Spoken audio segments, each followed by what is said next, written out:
Hi, this is Graphically Alex coming at you with all things fat related. If that's something that interests you, please subscribe. I'd love to have you. Today we're going to cover a Aubrey Gordon article. I don't know if I have covered this. If I have, we're getting an updated version. I'm sorry if I did. Don't look. Don't look. I'm just kidding. But I don't think I've read this. I don't know. I know you guys aren't like in this space and stuff, but sometimes it's all so similar to where I can't tell if I've done it or not. And that's kind of scarring. So if I did, then we get a rehashed version. If not, then here we go, right? But anyways, let's go ahead and get into it. Just so you guys know as well, I am still kind of in my summertime sadness era for sure, but I feel okay today for now. So we're going to take advantage. So apparently, Aubrey's thing is to just have like an abstract art piece, and this is supposed to represent the freedom and liberation of fat acceptance. But I want to hear what she has to say, especially since I'm suffering. I'm suffering in weight loss right now. I'm in my sad girl era, my summertime sadness, Lana era this summer. So this is where, Aubrey, you can make your argument. I'm sad. I feel fugly while losing weight. Sell it to me, Aubrey. Sell it to me. Let's see what we can do. Okay, being plus size tells you a lot about other people's assumptions. Okay. Often we become screens to project onto, an empty canvas to paint upon. I don't think this is completely only fat people. I don't agree with that. But anyways, whatever, Aubrey. As a lifelong fat person, I frequently encountered jarringly presumptive questions offered up unprompted by loved ones and strangers alike. When did you start eating your feelings? You're eating yourself to an early grave. Aren't you worried about your health? Think about what a knockout you'd be if you'd lost some weight. Or if you lost some weight. Have you tried paleo, keto, South Beach? I'm trying to think of if I've had any of those questions. I think I probably did, but it's so long ago. And unlike Aubrey, I don't just like hold on to everything like that for like 15 years. But I think I probably heard things like that literally maybe 10 to 15 years ago. It's on that level. So I guess some people, they don't let go as much. I know for me, there are people who say certain things these days, but it doesn't mean anything to me, I guess. So I don't think about it enough to actually remember it. Because it's just like, oh yeah, well, that's fine. Or, oh, I don't really do that. Or, whatever. It's like you just kind of say that and it's not a big deal. But I think Aubrey, she really puts a lot, like she makes her whole lifestyle, the way her body is and her diet and everything is like who she is. So she feels very threatened by that. I don't, in contrast.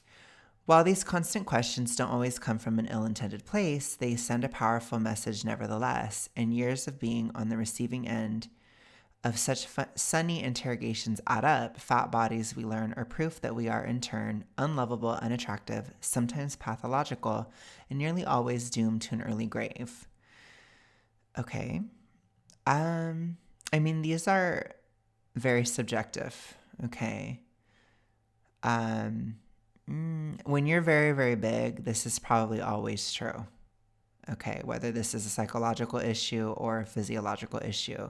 If you're super morbidly obese, it's not sometimes, it's always, I will say.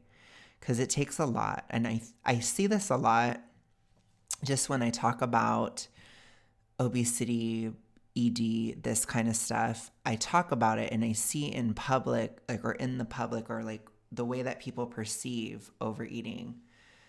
They really think that it's like if you eat one extra cookie, you're fat. And it's really not like that.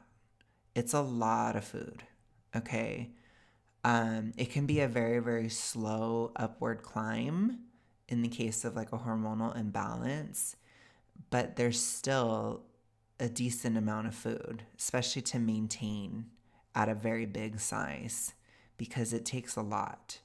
So I do think that there is this impression where it's like they act as if you eat 2,000 calories a day, you're going to be like 350 pounds or something. And that's just not how it works. It's a lot. You know, to put it into perspective, for me to maintain a weight of around 383 or 370, like in that zone at 6'1", I had to eat about 5,000 calories a day. Maybe if I wouldn't have been active, I would have been eating maybe 4,000, maybe 4,500. But it's a lot of food, okay? Like that's a lot. So, and then to gain, I'd have to eat even more than that. So I'd have to be eating probably more like 5,000 or 6,000, you know, and that's as a big person, you know, like I said, I'm like 6'1", and I was almost 400 pounds, you know, it's like, that's a lot of food. If you guys ever watched my 600-pound life, like you can see how many calories and how much food it actually takes to maintain that size. It's incredible how much food it is. That's why I do appreciate shows like that, because they show it, because a lot of people have this perception that you don't have to eat very much to become really, really, really huge. Now, to be just obese or, you know, maybe like 50 pounds overweight, yes, there can be certain issues with the food, or like processed foods, or laziness, or just not really, you know, maybe a more mild hormone issue or sedentary lifestyle, those kinds of things that you could put on about 50, you know, probably in that 50-pound range without having these serious pathological issues. But in terms of like 200 pounds overweight, no, like there's going to be deeper rooted issues. And I think a lot of times on my channel, people don't always understand that I primarily speak about obesity from a super morbidly obese perspective, which is why I talk about the hormonal issues that go along with it. And this year I've started talking more about like BED and the psychological side that can go with it, because it takes a lot to get that big and to stay that big. So I don't appreciate the conflation with just like an obese person, because yes, different things apply to different people within fatness. So anyways, let's continue. And I will say, when you are super morbidly obese, definitely your life is being shortened, okay? You can feel it pretty much every day. You don't need anyone to tell you. We all hear constantly about the health risks of fatness. We also feel them, Aubrey, even if we gaslight ourselves like you do. I know you feel it. We watch stories of sad and limited fat lives on shows. I barely watch TV, honestly. And I'm not saying that in terms of like bragging about not watching TV. To be honest, a lot of TV is just overly political, and it becomes very, very, very predictable to me around like 2017, it just got really predictable, and everything was just always the same thing over and over. And even like just from a writing perspective, like it was like every single cop show had the exact same list of characters.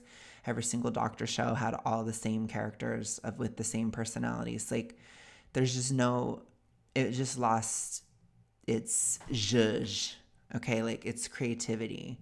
So I haven't watched TV in a long time, but my point is that I still felt the health effects of supermorbid obesity every single day. I still suffered with the psychological ramifications of a very severe ED. I still dealt with all of the practical concerns of being super morbidly obese, not fitting into things, having issues with seats, limits in life, right? Like having to make sure that I can fit somewhere, you know, really having to consider these certain things, fearing that stairs will break, you know, certain like wooden steps, for example. I mean, that's very stressful to kind of live through, a lot. And I don't think people realize like how much, mental bandwidth that takes to constantly be considering your size, and how it can be, kind of dangerous. Like for example, if you were going up a set of wooden stairs and you didn't know if it could support your weight, that's scary, because I wasn't just fat, like I was big and fat. You get what I'm saying? So I had to really question like structural stuff, and like even the alignment of my car, it got really out of alignment because of my weight, and just these kinds of things that people don't think about. It's a lot. So you don't have to watch, a predictable TV show with bad writing to see that you're really just suffering, You don't have to watch an unoriginal TV show to see that you are having to buy more clothes than other people. You're wearing through everything faster. That the amount of food that you're buying costs a lot of money. So you're having to start cutting out on other things. Or in some cases, even, especially with BED, you may even be stealing other people's food or start eating other people's stuff. Like, these are things that you go through, and you don't have to turn on a shitty TV show to see it, You don't. And for the record, This Is Us, the fat narrative on this show, it did not make all that much sense to me at all. It was very weird. I probably should cover it at some point because it was very like she was just fat for no reason or something, and it's like, I can't remember it exactly. You guys can correct me if I'm wrong, but that was at least the impression I had, like when my mom was watching it, because I didn't really watch it, really. But like, it was like there was no real explanation, I guess, for why she was fat. And then they just didn't. I don't remember if she gave up on it. I don't remember. You guys can let me know. I'm really rusty. All I remember is that I thought it was like very weird and very like not filled in. And it was very much, in my opinion, this impression that she was just like fat for some mysterious reason. And it was just very unfortunate. That was kind of what it was, which it's like, okay, so I don't even think in terms of like fat rep, it was that great in my opinion. And again, it could be a blurry opinion. I didn't really watch it. It was just like what I picked up on from when my mom watched it. But that was the impression I got, at least. So I wasn't impressed with the fat narrative. My 600-pound life, I have watched that a lot more. It is sad, but like I said, I appreciate that they show how much food it is. And I appreciate that in most cases, they show the trauma that created the trauma response. And they actually talk about it, because it takes a lot to get to be 600 pounds. It's not something that just happens. And so I appreciate my 600-pound life for that reason. Absolutely. Okay. Then watch what we assume to be the universal triumph of weight loss in shows like Revenge Body and The Biggest Loser. Okay, so I have issues with both of these too. Again, I don't really watch TV that much, okay? Admittedly, I'm not a TV girly pop. I'm not. I like YouTube. I'm a YouTube girly. Okay, I was watching YouTube all these years a lot. I like the internet better. That's why I'm here, right? But anyways, but I remember Revenge Body. It was kind of cheesy. Like, honestly, I felt like it was really cheesy. And I never understood the concept of like, well, now that my ex dumped me, now I'm going to get in shape. It's like, why wouldn't you get in shape regardless, So I think for me, that was like a disconnect for me, just on a mental level when it was playing at the time. I didn't really watch it that much. And then The Biggest Loser, I have actually talked about. Like, I have a lot of agreement, ironically, with Aubrey about it, because I think it's just it's a very toxic mindset. And I don't know what happened with The Biggest Loser, but it like took over the United States, like honestly. And it gave us such a huge, like, it made a lot of people feel like that's what weight loss should be. And I don't think trying to lose as much weight as fast as possible is good. It's very ED coded. I don't even know if the show realizes how BED that is to do. And a lot of people gained the weight back, and a lot of people had metabolic damage. And clearly on the psychological side, there was little to no improvement. And so I really don't like The Biggest Loser. I liked it for the entertainment value, I will say. I did watch it. I was a watcher. You know, I watched most of my TV back in like the 2000s. I guess probably before YouTube. So I did watch it, but they did make weight loss seem absolutely horrible. So I don't know if it was like glorifying it necessarily. It was kind of like making it scary. Those stories disproportionately center around mainstream narratives of what it's like to be fat, which makes me wonder how many actually fat people have a hand in creating these shows. I think that's a decent question, I guess. I have no clue. I think in the case of This Is Us, I wouldn't be surprised if there wasn't much there because it didn't connect, you know, at least from a first impression. I don't know. Like I said, I'm not an expert on it, but I could see what she's saying being in a show like that because it was like just this weird like side issue, and it was just weird. And anyways, it was kind of weird. It was weird to me. The whole thing of it was weird. Okay, anyways.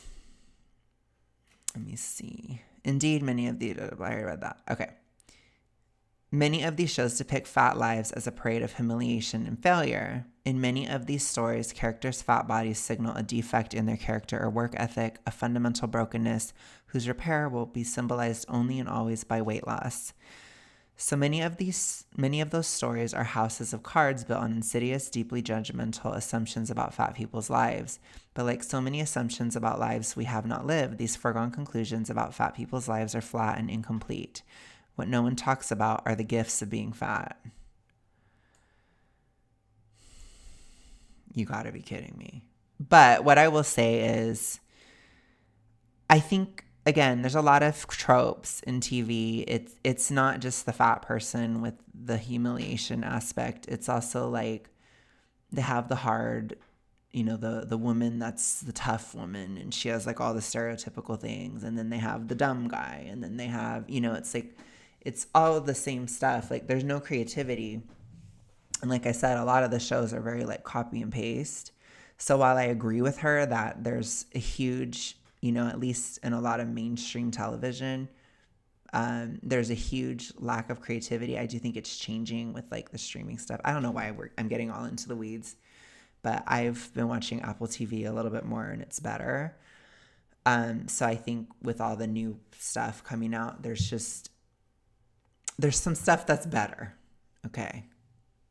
Like I actually liked Baby Reindeer, even though it was really dark and awful. It was still like riveting and like interesting and unpredictable.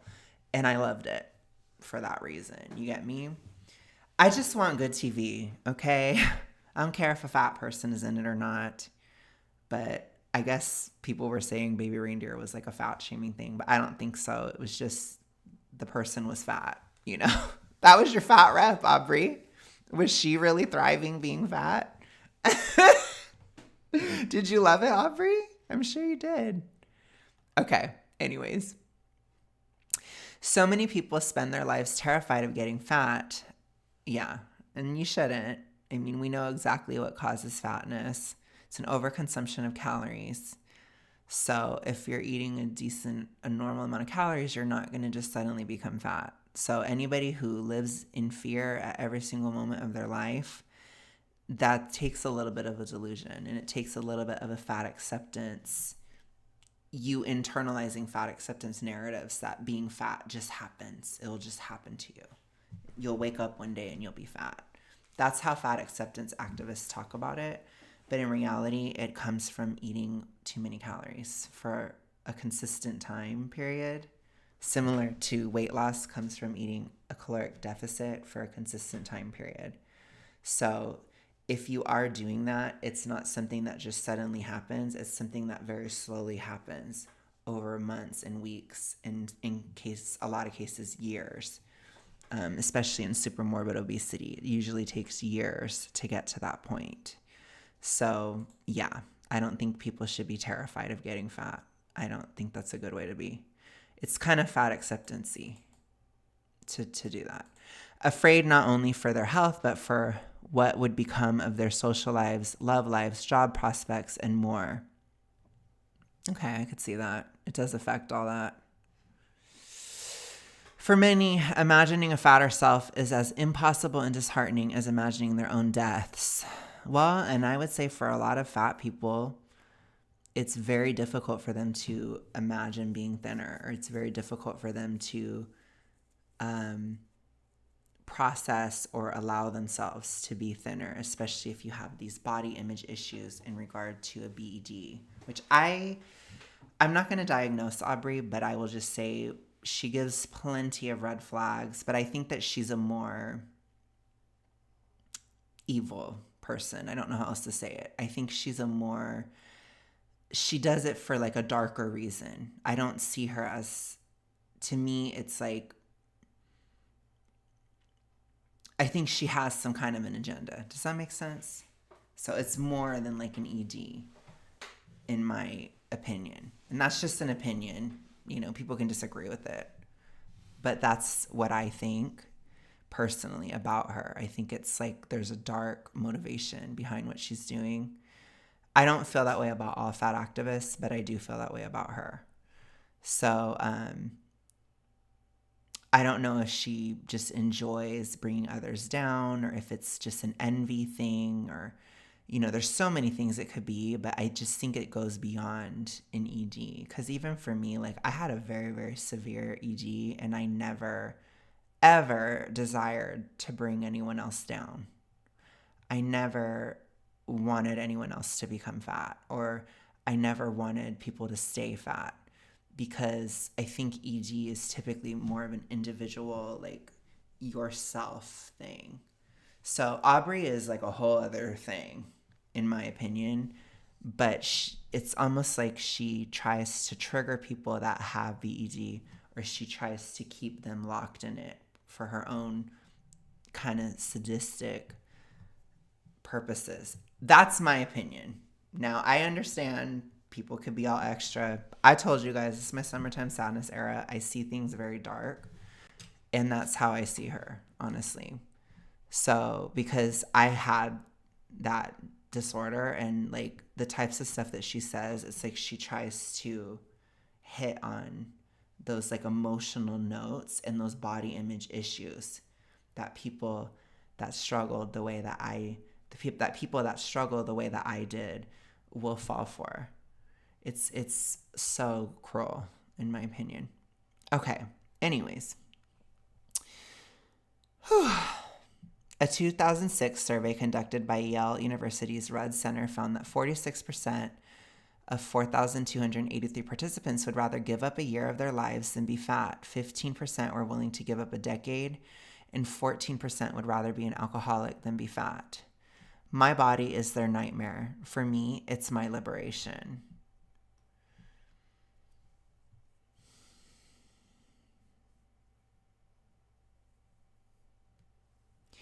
So, what I want to say here, the ED idea that she is feeding into and encouraging others to do is comparison. So, one of the biggest things of having pretty much any ED, but I know I will only speak primarily on BED, is comparison. So, you're always comparing your body to other people. It's like you go into a room and you think, am I the fattest person in the room? Or is there somebody else that's fatter than me? Okay, that takes some pressure off of me. That's an ED mindset. So that's what she's feeding into. So she's trying to encourage somebody who's already struggling with ED logic to take that logic a step further and say, if I am the fattest person in the room, that's amazing. That's a good thing. That's even better because I'm the most liberated. So it's like, ugh. It's like making it even worse. It's like she's trying to make it even worse. Ooh, trying to lock somebody in it even further. But that's what she's touching on there. Yes, there are challenges to living in a fat body. So many. But there's something quite exquisite and so intensely freeing about realizing that I am living in the imagined worst case scenario. And not only have I survived it, I'm doing great. So this is a part too that I want to talk about. Another ED concept or logic is lying to yourself. Okay, so this is something that you do a lot when you're struggling with this disorder. It's probably true in other ones too, but you often tell yourself that you're doing great. And so within BED, it will be like, I'm doing great being fat, or I'm doing great on this overly restrictive diet, or I'm doing great even though I'm gaining weight. You know, and that's usually how you can tell that somebody isn't really doing great, especially if they're gaining weight and they have a history of like going up and down. That's a way that you can tell that they're probably not doing great. But a lot of people will say they are because there's a lot of lying, and also you lie to yourself. Like I think about how much I did weight cycling and how at the time, I really felt like I was healthy doing that, or I really felt like I was doing the right thing by gaining and losing the same 80 pounds twice in a year. It's like I was really thinking that that was the right move, that was the right thing, or that I was doing great. And I wasn't. I felt horrible. So that's kind of what she's reinforcing. So I guess I can like look through this article and see all of the toxic ED logics that she is in reinforcing or making even worse. So that's the other one. I have fantastic friends and a dream job. I date attractive and interesting people. I have crossed the Rubicon, and the terrible life that is so often imagined for me simply hasn't materialized. I don't believe it. But there are a lot of fat people that don't date attractive and interesting people. There are a lot of fat people that don't have fantastic friends. So I think this is her just kind of bragging, I guess, in a sense. Like she's trying to brag. But it's interesting because there are fat people that don't have those things. So I wonder what they would see reading that, you know, or what they would think reading that. For me, I have had a lot of friends all throughout being fat. I've had some bad friends. I've had some good friends, right? I've had not a dream job for sure. I've had horrible jobs. My dating life has been difficult, but I would say that has to do with like, in some cases, the obesity and hypothyroidism, it definitely didn't help. But in other cases, like I had really terrible daddy issues when I was young and stuff like that. So it was just an issue for sure. And I think honestly being gay is kind of an issue. I know that's bad and people don't like to say that, but it's just harder. It just is, in my opinion. Or at least it used to be harder. I don't know about now. It seems like it's hard for everyone, but it was harder like in the 2000s or, you know, early 2010s. It was definitely harder. I have crossed the Rubicon, blah, blah, blah. The worst has happened and I'm fine. What an extraordinary gift to feel this resilient, this strong, and this at ease. That's a story that doesn't often get told. Okay. Yes, bias and judgments persist. See, that's the interesting thing. And this is where I don't know. I'm not going to say she's a narcissist, but she does the whole like victim hero thing.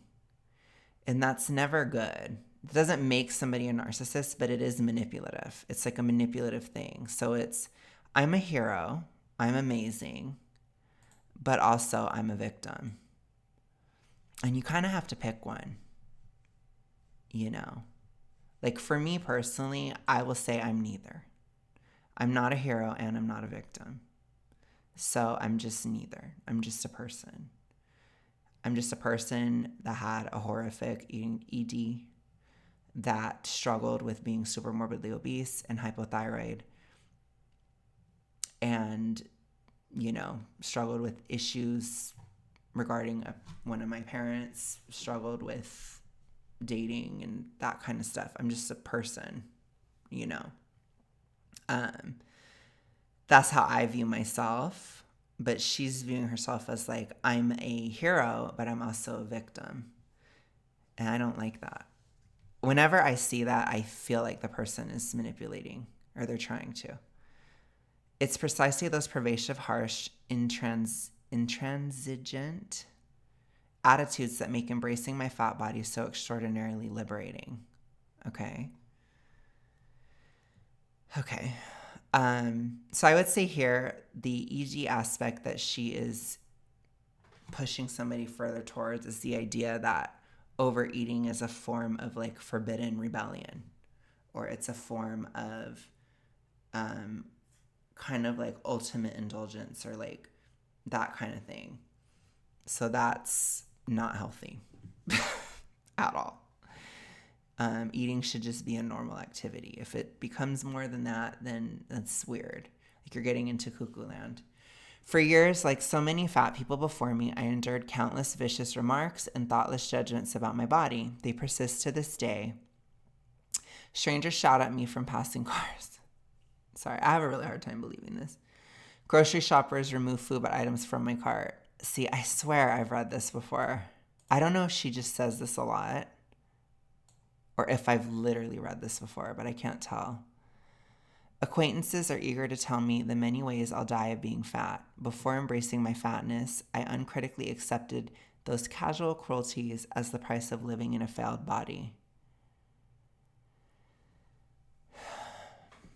Okay, well, it sounds like you had a toxic BED mindset. So this is giving that, because this isn't logical. So it's not that you have a failed body. It's that your relationship with food is failed. You have a failed relationship with food, or the way that you think about eating is off. That's what it is. It's not your body's fault that you're fat. It's the mental side of that issue. I had so deeply internalized toxic, wrong-headed beliefs about bodies like mine that I excused others' bad behavior, even their abuse. It's a story many fat activists have told before. Okay, well, it sounds to me like it's very BED coded, because you have very strange views towards your body. You're not viewing your body neutrally. You're viewing your body as the worst thing ever. And in BED, part of it is to ruminate about how awful your body is, which means that you have an incentive to never fix your body or never actually lose the weight, because then you can't obsess about how horrible your body is, because that's a huge part of the coping mechanism, which is why I always say, if you guys are eating a lot or way too much and you don't have a body image focus, then you don't have an ED, because that's a huge part of having an ED, is obsessing and thinking about how horribly fat your body is. So if you're looking at your body all the time, hating it, or if you're ever like, you're going through something in life and then you want a distraction, then you think, oh my God, look at how fat I am. Oh gosh, my body's so horrible. Ugh. And you externalize that anxiety onto your body. And that's another part of the coping mechanism. And then you also use diets, and then you use eating. So you use it all. It's like many, many different parts of a whole, and it's a whole cycle. So to me, it sounds like she may have had that and she just got even worse or something, or she's gone completely off the deep end at this point. But yeah,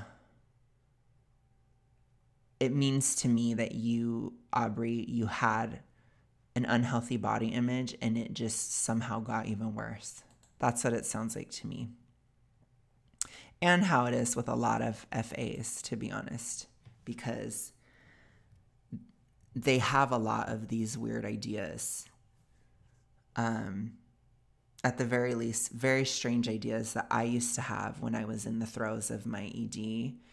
And I was never a fat activist or fat acceptance ever. I never have accepted it from day one. I never accepted it. And so if I had these same beliefs that they espouse, then I feel like it's probably the ED. Does that make sense? Because I didn't watch fat acceptance TikTok when I was 14. You know what I'm saying? So, anyways, coming from that ubiquitous and unforgiving mindset, it can be hard to imagine that there's anything good about being fat.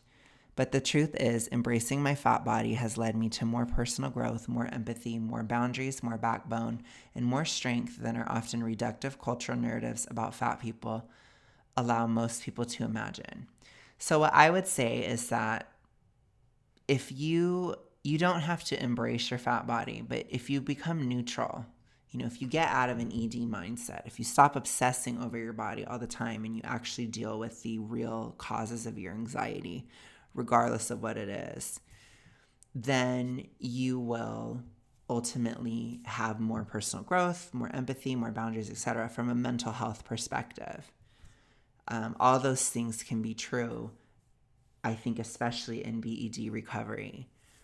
But it is not required that you don't ever lose weight. And you would certainly not want to tie your recovery towards being super morbidly obese. Like, you wouldn't want to tie your BED recovery to a body image that being super morbidly obese is amazing. Because then what if it isn't amazing? Then it's gone. To me, I feel like she still has a hyperfixation on her body. It's just she's now using the fact that she loves how fat she is as a coping mechanism. That's what it looks like to me. So maybe she's not binging as much, but she probably is still eating a lot because she probably has other health issues that she won't be honest about. So to me, it's like it didn't go away because you still will lie about your health and stuff, and a lot of them do. So I think she is a good representative of a lot of FAs. Anyways, no one talks about the blissful freedom of walking away from a first date with someone who has just revealed themselves to be painfully shallow, having offered cocksure statements about what it must be like to be fat and being so incredibly wrong.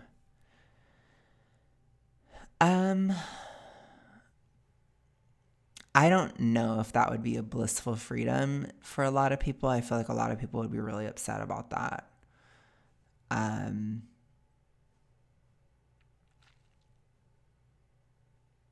I personally, I just knew in my mind when it came to guys and stuff, and this was something that I had to kind of think about in terms of my ED. What helped me was just understanding that some guys don't care about weight and some guys do care about weight. And so to me, it doesn't mean that you're like especially shallow or whatever if you like what you like. But it does mean that if somebody wanted somebody thin, they weren't going to want me. So I would move on. But if somebody didn't care, then I would accept that and move forward. Does that make sense? And I think that's like a more balanced way of looking at it, because all that it does is it gets you to stop fixating on your body. That's like really important. And so it can be difficult in dating. And even honestly, at this time, I still struggle a little bit because there's a huge difference between like coming to terms with not fixating on your body by yourself, but it's a whole other thing within dating. And so even for me, I'm okay. Like, I wouldn't say I'm in the ED or that I struggle that much, but I do still have little tiny echoes where it's like I do compare, or like I do feel like I probably would feel a little bit weird if I had a boyfriend and he had abs or something, I would feel a little bit like he's out of my league. You know what I'm saying? That type of stuff would be a little weird, but ultimately I could move on and not care. Does that make sense? That's why I know I don't have it, because I can still let that go and not be like totally psycho about it. And I would probably never even bring it up to a guy. Does that make sense? But I might still have that insecurity. But that's where I still have a little bit of like struggle there, tiny bit. But it's because I haven't been dating a lot as I've been losing weight. I really haven't. And, you know, I was in a longer term relationship before I started losing. So it's just been a minute, okay, honestly. But when I was like really looking and stuff, like I had to have that mindset of just like some guys don't care and some guys care, and just leave it at that. And that helped me a lot. But I still was really in it. So sometimes I would be way too insecure and I would like ruin opportunities because of it. So it's tricky. It's tricky for sure. Anyways, let's continue. Okay. No one talks about the joy of laughing at someone congratulating themselves for dating a fat person for the first time, as if you are both the risk and the reward for such a perilous task. I don't think you should congratulate yourself. I think that's weird. I don't know. Gosh, you see how like toxic she is? She's such a viper. She's such like a viper bitch. I'm sorry, I have to say it. She really is. That is so vipery. Damn, what a snake. Ugh. Can't stand her. No one talks about the way romantic prospects, colleagues, neighbors, and friends alike reveal themselves to you. Okay. I think in Aubrey's mind, a thin person has literally never been through anything bad in their life. Like, I honestly think that's what Aubrey thinks. Because this is just ridiculous. It's like, does she think that romantic prospects, colleagues, neighbors, and friends never reveal themselves to thin people? Does she think that all thin people have never been lied to? Does she think that all thin people have never been screwed over by somebody or betrayed? I mean, it's ridiculous. Like, these are just human things, Aubrey. It's so crazy. The way their provincial assumptions about your life shine through, and despite their deep confidence, reveal their worldviews to be so painfully limited, shaped more by media and memes than real reciprocal relationships with the fat people in their lives. I would say this is very true of fat activists. Extremely true. I think fat activists' worldviews are very limited and shaped by media and memes. 100,000%. That's a projection from Aubrey.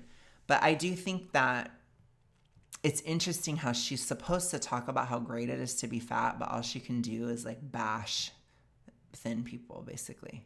So she's not actually talking about how great it is to be fat. She's just saying, I'm so glad I'm not dumb like a thin person. I'm not dumb like those people. That's kind of how it's coming across. It's like very nasty. Okay. In the past, I would have taken their harsh judgments as a necessary part of failing to become thin, never daring to look at the root of those callous assumptions. See, and I don't agree with that either. I don't think you have to be completely one way or the other. You don't have to be like a huge, nasty, biatch, basically, and you don't have to be a pushover people pleaser either. Like, there's another path. There's a middle ground. There is somewhere else to go, and that's what I would advocate for, you guys. Like, don't let the psychological aspects of your ED or your relationship with your body, don't let it ruin relationships with others by either getting you to allow things that should not be allowed, or getting you to set too harsh of boundaries for people or judge other people too harshly.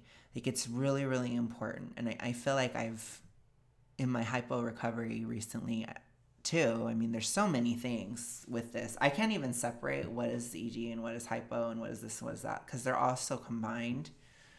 But I notice for me, I feel like I have a really healthy set of boundaries now. Like, I'm not too closed off and I'm not too open. And I struggled with that.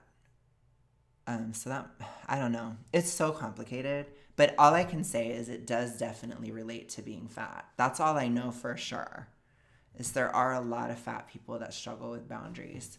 So, but I think Aubrey's in some ways like, I don't know, it's like she's being nasty or like overly harsh, and you don't need to be overly people pleasing either. It's like, just be balanced, just be a person, just have a balance. And I feel like as I've recovered, probably on the hypo side, to be honest, I can have a balance with people. And it's like I'm less insecure. I'm less, I don't know, it's just so much better. I don't know how to describe it. I'm telling you guys, there's another way. You don't have to choose between these two options. There's another way. No one talks about the triumph of proving others wrong. Well, I love doing that. I love proving fat acceptance wrong. That's really fun. So I do love it. That I do. I will say. The thrill of revealing that you are a fat marathoner or mountain climber when your coworker assumes you're inactive. I love the thrill of revealing how much weight I lost and how I'm keeping it off and all that stuff, because it's such like a bubble burst. It's so fun. I love it. It's been very cathartic for me, especially since, like, in a lot of ways, they kind of externalize and politicize the same ED that I had to defeat. And so for me, it feels like a very, like, satisfying beat down on a horrific disorder that almost took my life. So it's like there is a catharsis to this work too. And there's a catharsis to this for me personally that does help me. But I am really emotional like that. So, it is what it is, right? The thrill of revealing that you are, I read that. The victory of showing off your intelligence when a teacher believes your body to be a mark of limited intellect. Okay. I mean, okay, sure, I guess. The charge of showing a condescending stranger that your life as a fat person doesn't mean you're a novice in nutrition or weight loss. To the contrary, your life of trying to escape the body you've always had makes you a connoisseur of the diet advice they visit as a tourist. Oh my gosh, that's so gay. That was like the gayest thing ever. Ugh. Sorry, that was really gay. Oh my God, Aubrey. Like any community, fat people contain multitudes.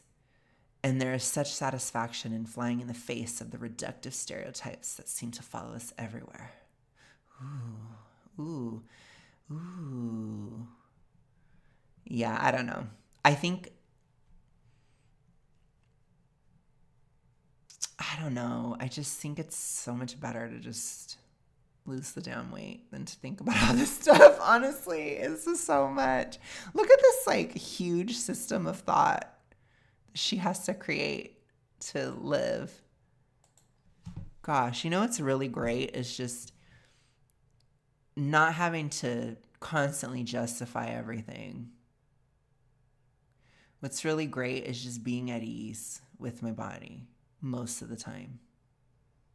What's really great is just not having to think about it all the time. That's great. You guys should probably notice, like, I hardly ever talk about how I look.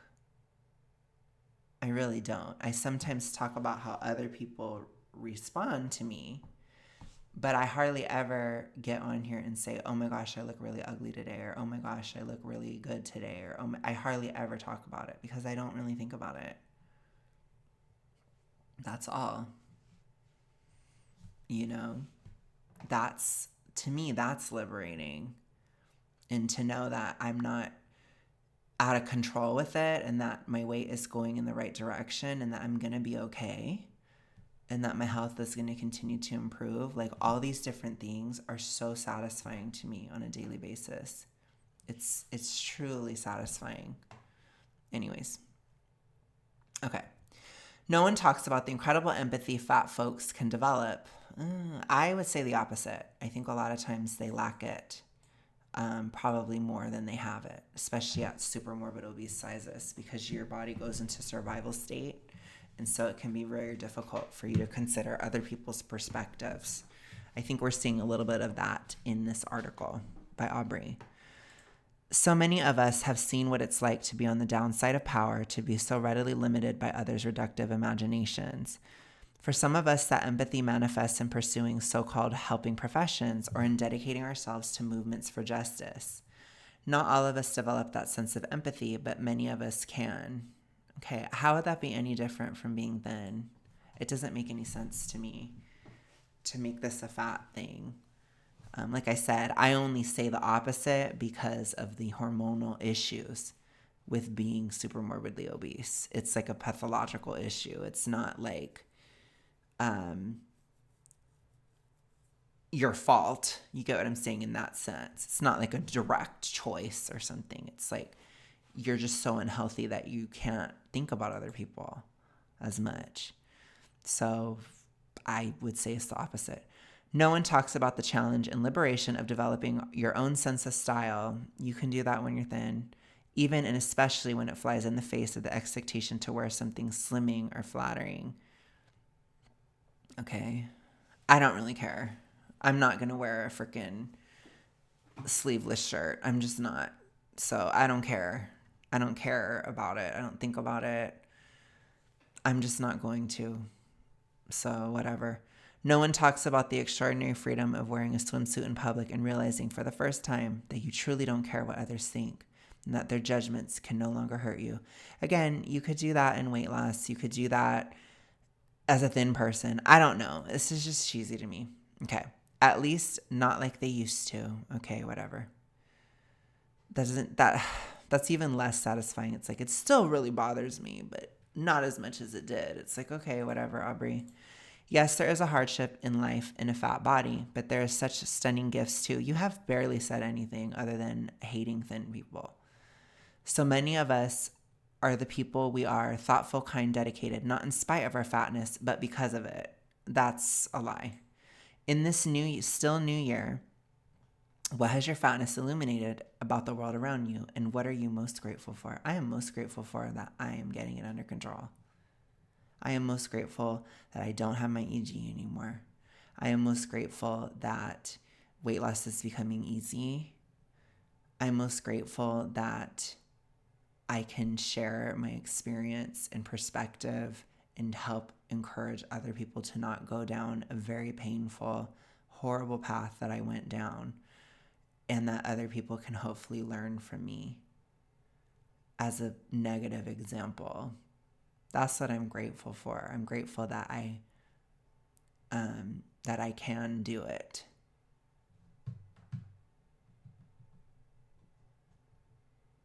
I'm grateful that I can make lemonade out of some of the worst lemons you could ever imagine.